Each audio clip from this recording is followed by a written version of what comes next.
notre intuition, c'est se donner les clés pour s'adapter rapidement aux nouvelles situations et en tirer le meilleur parti. Le talk de Victoria, experte du domaine, nous donnera un prisme pour nous aider à développer notre agilité dans la prise de décision au travers justement de notre intuition. Je te laisse la parole, Victoria, et merci beaucoup d'avoir accepté d'être parmi nous aujourd'hui. Mais c'est un plaisir, merci Leïla. Et effectivement, il y a aujourd'hui une question à se poser. Une question à se poser qui concerne la prise de décision. À savoir comment vous prenez vos décisions maintenant. Je vais simplement mettre ma présentation. Parce que avez-vous remarqué que, évidemment, quand on a une décision à prendre, c'est qu'il y a des arbitrages à faire. Alors évidemment, on va commencer par peser le pour, le contre, évaluer et voir, observer ce qu'il y a à observer, ce qui peut être mesuré. Mais en fait, ce qui est mesurable finit toujours par arriver à une limite. Et sans doute avez-vous remarqué que cette limite arrive de plus en plus tôt. Dans ce monde du cas, effectivement, une fois que nous avons tout évalué, il reste ce moment. Il reste ce moment où on est face à l'action à mener. Et là, est-ce que vous écoutez votre intuition? Est-ce que vous vous laissez glisser dans des biais cognitifs? Mais c'est le but de ce talk, c'est de voir avec humilité comment nous pouvons choisir le discernement. Et pour ça, dans un premier temps, on va voir déjà ce que c'est que l'intuition à l'œuvre, vraiment, lorsque nous sommes dans une situation d'incertitude et comment est-ce que ça peut être un levier de succès. Alors pour cela, ce que je vous invite à découvrir, c'est l'histoire de Catherine. Catherine Flurin, c'est une fondatrice, une dirigeante qui a confiance en son intuition depuis toujours, depuis le moment où elle a créé son entreprise. Et puis, c'est ça qui aussi l'a emmené sur les marchés à devenir un acteur majeur sur le marché français du bio et notamment sur les cosmétiques et les compléments de santé. En 2019, Catherine Flurin a été habitée par une intuition toute cette année-là, au point que, en juillet 2019, elle a rassemblé tout son staff, 70 personnes, autour d'un séminaire de 2 jours. La première slide de ce séminaire, c'était Anticipons les crises sanitaires. Nous sommes en juillet 2019, c'est 5 mois avant l'apparition officielle du Covid. Alors, qu'est-ce qu'il se passe pour Catherine Flurin? Est-ce qu'elle a une boule de cristal? Mais non, c'est beaucoup plus simple et beaucoup plus naturel. Tout simplement, elle a confiance dans ce qu'elle ressent, elle le prend en compte. Observons ce qu'elle fait. Peut-être c'est ce que vous faites également. Regardons. Elle observe, elle a des sensations. Il y a des signaux faibles. Elle a une intuition. Quelque chose peut basculer. Nous sommes plusieurs en 2019 à avoir senti, et même peut-être encore aujourd'hui, que tout pourrait basculer. Alors, elle prend en compte son intuition. Sans paniquer, ce n'est pas une peur, c'est vraiment un signal qu'elle prend.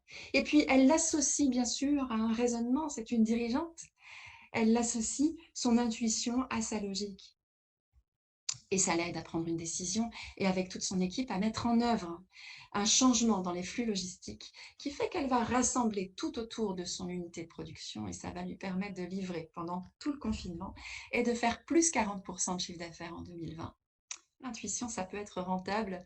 Et vous voyez, c'est tout simplement ce qui est à l'œuvre, une intelligence inclusive. Inclusive, exactement comme nous le disait ce grand mathématicien français, Henri Poincaré. En 1908, il y a plus de 100 ans, c'est avec la logique que nous prouvons et avec l'intuition que nous trouvons.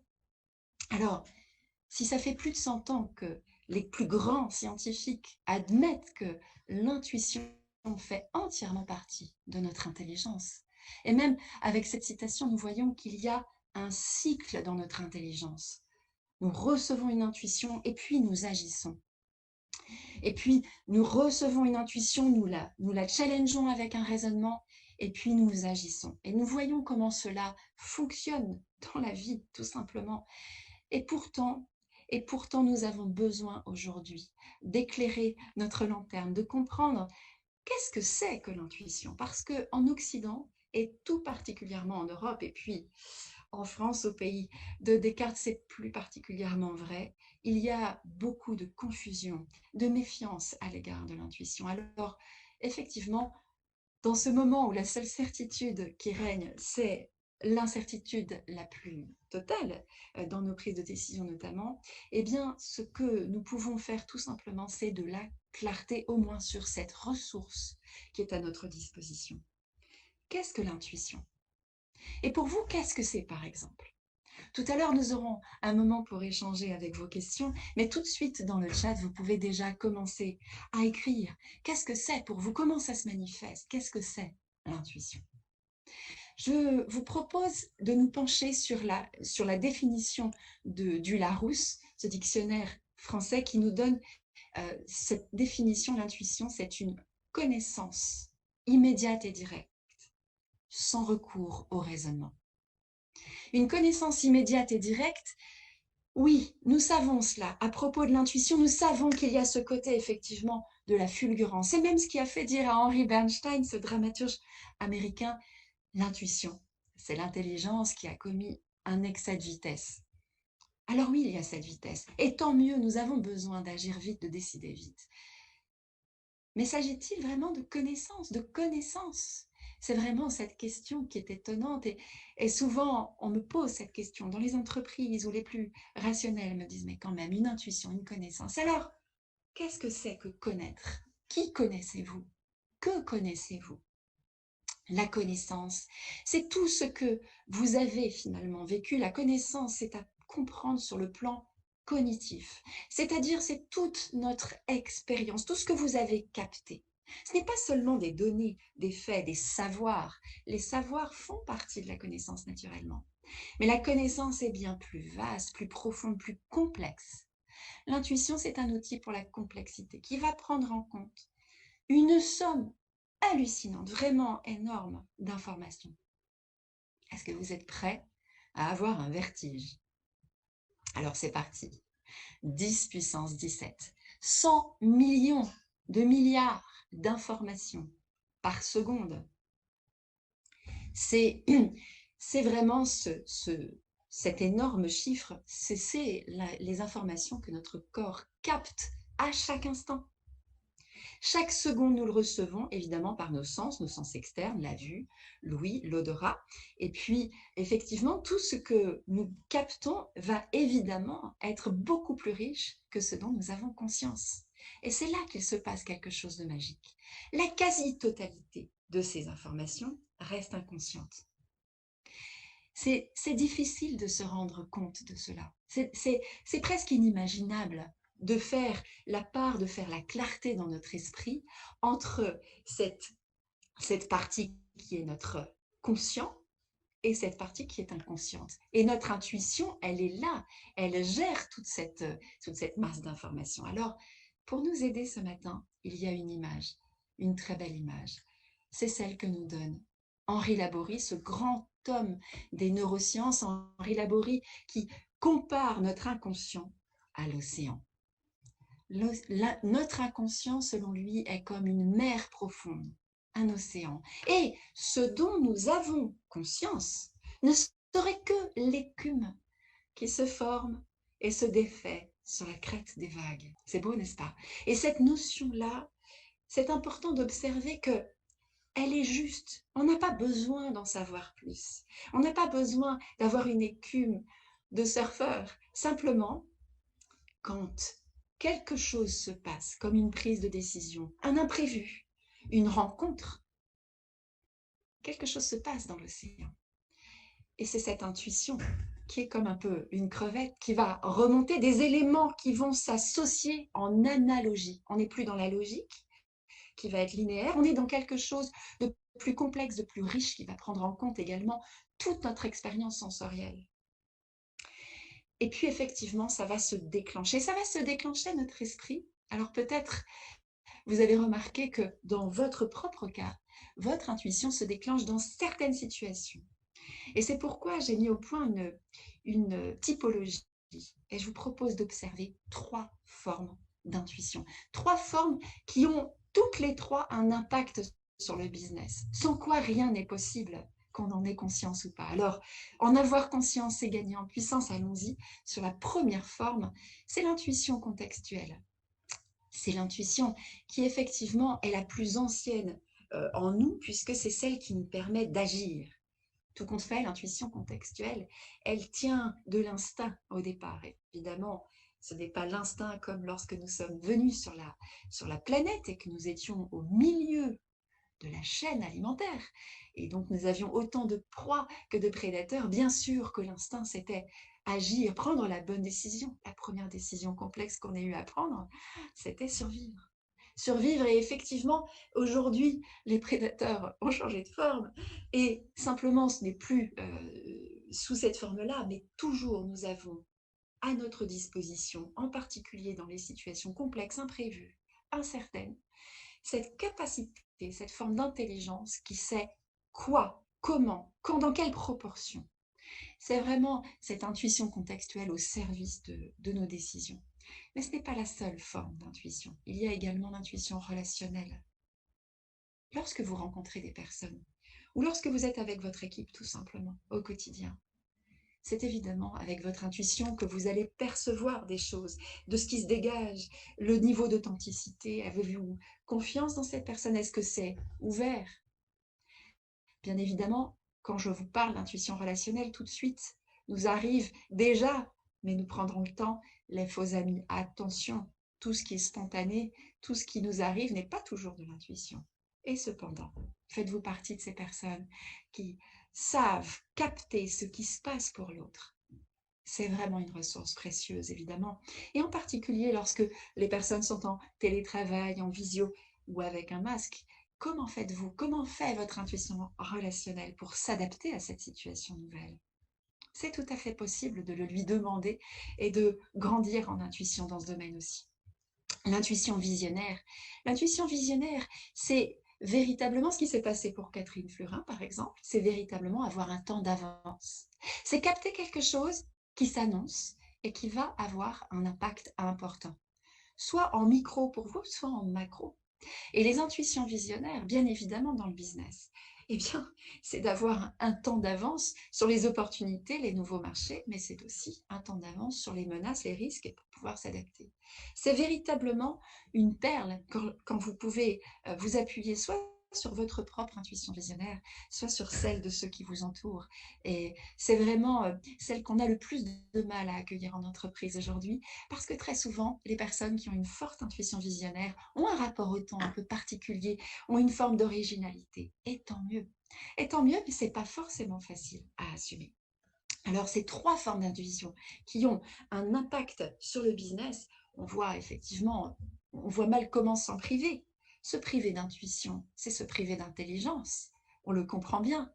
Et alors, il se pose une question, parce que quand même aujourd'hui, quand nous voyons la méfiance, la difficulté à assumer parfois ses intuitions, on peut se poser cette question et je vous la pose. Qu'est-ce qui nous freine?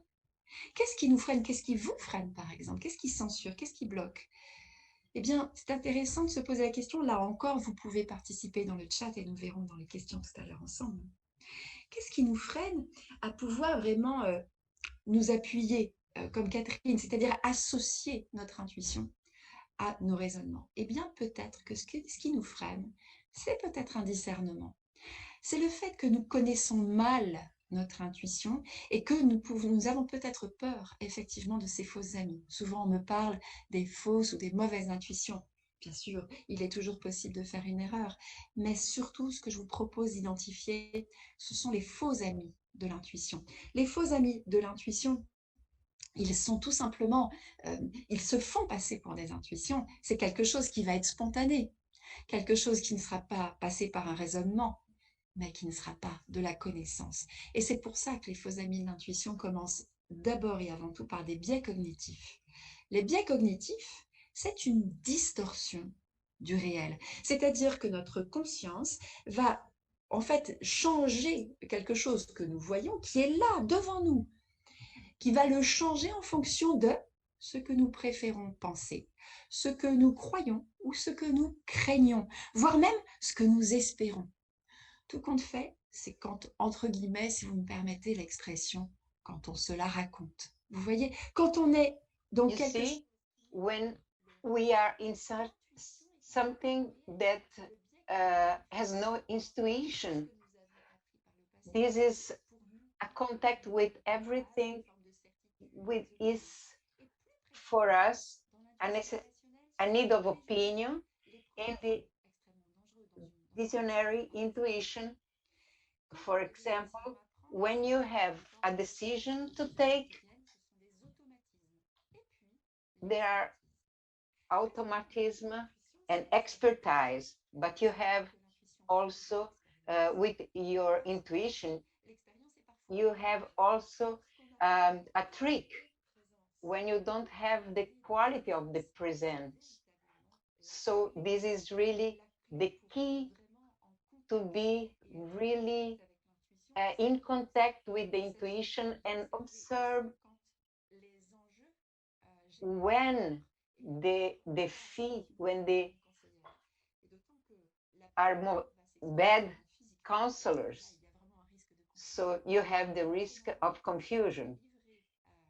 I would like to show you the first key to have the definition of intuition, the knowledge which is immediate and direct. It is not a reflex. This can help you to observe. Do I have an opinion? Can I give an opinion? Am I protecting somebody? This is an observation to have to discern. And I will give you 5 keys to check your intuition. First, you have to have a moment of stop. In the industry, C'est pour ça qu'effectivement, quand on prend un temps d'arrêt, on évite finalement le côté très spontané, trop spontané de ce qui peut arriver. Dans un deuxième temps, observez vos biais, c'est-à-dire véritablement de bien se connaître. On sait si on a tendance à être trop enthousiaste pour un projet et du coup de basculer dans un biais plutôt que d'observer une vraie menace à prendre en compte pour ajuster, pour vraiment pivoter. Observez vos propres biais, connaissez-vous. Et puis détachez-vous des enjeux, prenez de la hauteur. Prendre de la hauteur, c'est simplement pouvoir peut-être prendre aussi un peu de distance par rapport à nos craintes, à nos peurs. Et si vous aviez peur, qu'est-ce que vous décideriez? Là, votre intuition peut se déclencher à nouveau. Si vous n'avez pas peur, qu'est-ce que vous décidez quand on n'a pas peur? Et puis, effectivement, la question à se poser, qui est une question vraiment à gros impact, c'est que me dit mon intuition?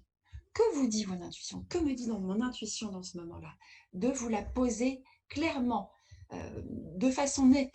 Et cette façon de poser la question permet d'éviter de se la raconter, de partir comme sur une autoroute qui serait plutôt un toboggan vers un piège. Donc là, c'est vraiment que me dit mon intuition? Et enfin, écoutez votre corps. Écoutez votre corps, c'est vraiment d'apprendre à reconnaître les signaux. C'est vraiment quelque chose qui est possible, qui s'apprend et qui finalement reste simple. Une clé pour être efficace, il faut qu'elle soit simple. Et le corps émet des signaux favorables, défavorables. Et on a véritablement tous, chacun, nos propres clés. C'est à vous de peut-être vous rendre curieux de la manière dont cela se manifeste pour vous. Alors, ici, nous avons Golda Meir, c'est un exemple pour terminer. En effet, ce moment autour de l'intuition, et en particulier autour de l'intuition dans les prises de décision complexes. En 1969, Golda Meir était Premier ministre en Israël et à l'époque aussi. Hélas, nous avions une situation en géopolitique extrêmement tendue. Et à cette époque-là, c'est intéressant, vraiment assez même marquant, d'écouter la réponse que Golda Meir a donnée à ce journaliste du New York Times, qui lui a demandé « Comment faites-vous pour prendre vos décisions ?» Golda Meir prend un temps et répond « Une fois que j'ai pris l'avis de tous ceux qui sont payés pour me le donner, je ne me tourne que vers 2 personnes. Ma grand-mère et mon arrière-petite-fille. Ma grand-mère n'est plus de ce monde et mon arrière-petite-fille n'est pas encore née. » C'est intéressant d'observer effectivement le cran de cette dame de pouvoir, à cette époque-là, parler finalement d'une forme d'intimité, puisque finalement on peut regarder l'intuition comme l'intimité de notre intelligence. C'est véritablement quelque chose que nous pouvons cultiver, nourrir, pas vraiment contrôler, plutôt en faire un levier vraiment, une amie intérieure, une ressource. Si vous avez envie d'aller plus loin, je vous invite à me retrouver sur mon site internet et intuitionopensource.com et puis évidemment je serai très honorée de vous compter parmi mes lecteurs pour Tous Intuitifs, mon dernier ouvrage qui vient effectivement développer tous ces thèmes et puis de vous retrouver en conférence ou dans des ateliers, dans des séminaires avec grand plaisir plus tard. Aujourd'hui, vous allez vivre une conférence avec une très grande technicité. Des spécialistes, des leaders incroyables sur des points clés, des points essentiels pour l'agilité. Et dans l'agilité, vous pouvez accueillir aussi ce que vous ressentez. Trouver cet équilibre entre les signaux internes, les signaux externes et avoir l'action juste. Leïla, je m'ouvre à toi pour ces questions qui pourraient venir. Et... Recording in progress. Merci beaucoup, Victoria, pour cette conférence, très intéressante d'ailleurs, comme d'habitude. Et effectivement, tu as posé pas mal de questions au départ. Donc, qu'est-ce que l'intuition? Et on a pas mal de réponses des participants. Donc, pour certains, c'est la capacité à saisir les rapports sans preuve. Oui, oui. C'est intéressant parce que il y a deux choses d'abord, de saisir les choses. J'aime beaucoup ce terme parce qu'il s'agit en effet de capter. Notre intuition, elle a deux actions. Elle puise dans l'expérience, bien sûr ça se passe de façon inconsciente, et puis elle capte tous les signaux, donc elle saisit. Et ça se passe inconsciemment. Et sans le prouver, c'est ça qui est difficile. C'est là que ça nous demande du courage, c'est là qu'on a besoin de pivoter, de bouger, d'avoir besoin de pionniers courageux, audacieux, assertifs. C'est vraiment cela dont on a besoin pour saisir. Une intuition, ça s'éprouve. Ça ne se prouve pas toujours, ça se prouve après. Ok, donc on a aussi une deuxième réponse. L'intuition, c'est une envie irrésistible. Donc, Alors, une envie irrésistible, oui, ça peut tout à fait se manifester comme ça. Je préfère le terme élan. Un élan parce qu'il y a une action. Une envie, ma proposition, ce sera d'être attentif, de prendre un temps d'arrêt en disant, est-ce que je suis sur quelque chose qui me drive, mais qui est quelque chose comme un projet, une projection, quelque chose. Si c'est plus profond, si c'est vraiment physique, alors oui, on fonce.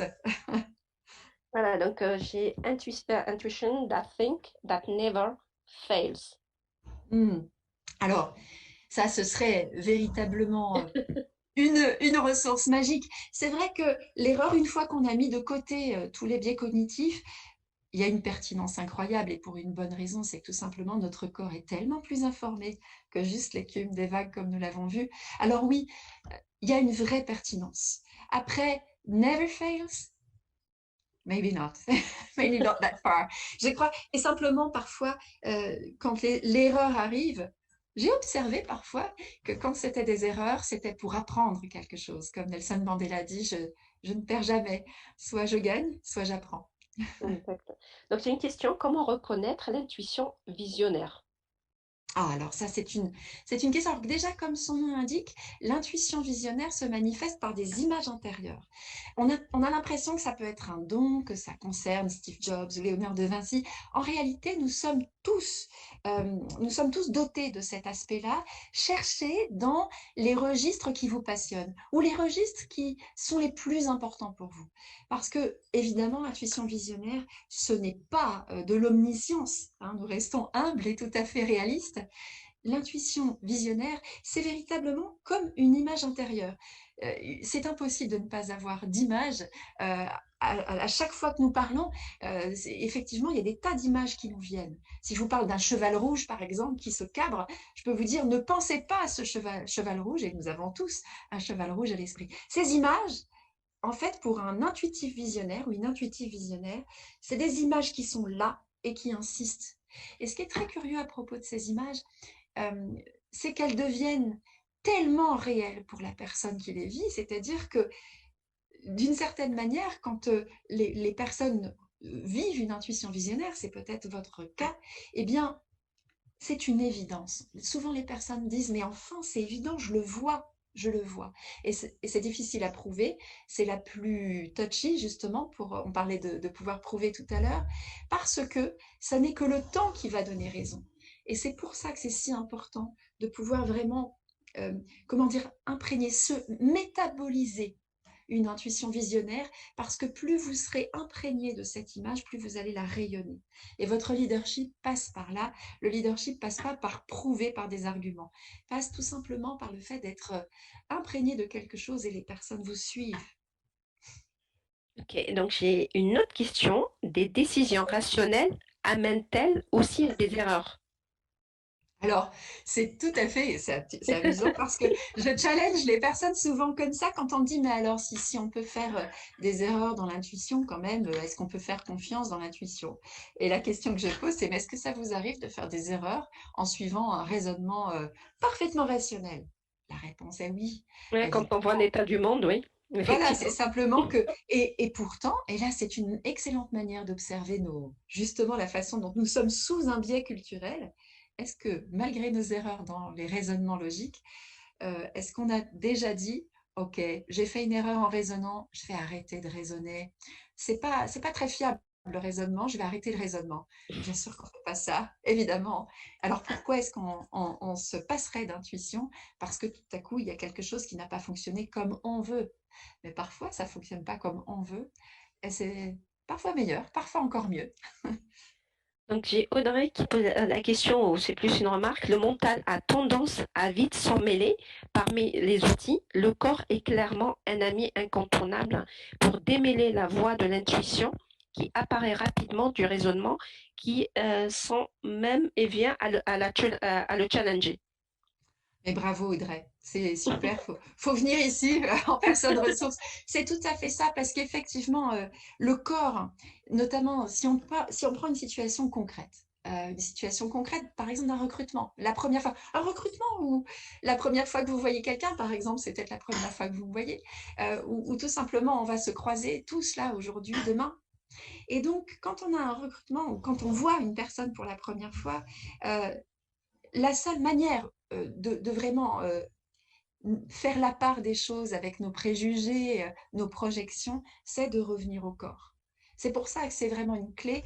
D'ailleurs, il y a cette expression qui est le gut feeling pour les Américains, le Bauchgefühl en Allemagne, et qui parle vraiment littéralement des sensations des tripes. Alors, ça ne se passe pas que dans le ventre, et quand on fait des ateliers, on observe, hein, c'est vraiment la question de pouvoir découvrir comment votre propre corps va exprimer, ouais, c'est oui, c'est favorable. Ou alors, à l'inverse, ah non, là, c'est pas, attention, alerte, des choses comme ça. Et on devient petit à petit attentif aussi à ces signaux internes, pas seulement toujours l'externe, l'externe. C'est dommage, il faut trouver vraiment cet équilibre. Bravo Audrey de l'avoir manifesté. Donc j'ai Christophe aussi qui pose la question, croiser avec le feedback, ou c'est plus une remarque, je pense, croiser avec le feedback au plus tôt à l'écoute des signaux faibles, lien avec l'agilité, justement. Ah, mais c'est certain. C'est vrai que, disons que là, on peut prendre exemple sur les scientifiques. Les grands scientifiques, ceux qui ont fait vraiment, qui sont à l'origine des découvertes. Moi, ça fait 18 ans que j'explore l'intuition et tout particulièrement l'intuition des grandes découvertes scientifiques. Qu'est-ce qui s'est passé dans ces fulgurances? Quel est le mécanisme? Et en l'occurrence, il y a vraiment cette notion de feedback, d'aller et venir entre l'action, l'intuition, la réflexion. Et c'est vraiment, ça doit être effectivement euh, dans cette facilité, dans cette agilité. En effet, l'agilité, finalement, est presque une conséquence du bon fonctionnement de tous ces cycles internes, externes, en tout cas sur le plan de l'intuition. Désolée, Victoria, on doit s'arrêter parce qu'on doit passer au prochain speaker. En tout cas, merci infiniment et on va avoir une petite pause de 15 secondes et on passe directement au prochain speaker. Merci Avec infiniment grand encore plaisir. une fois. À très Merci bientôt. Leïla, Au revoir. merci à tous. Au revoir. Merci. Au revoir. À tous.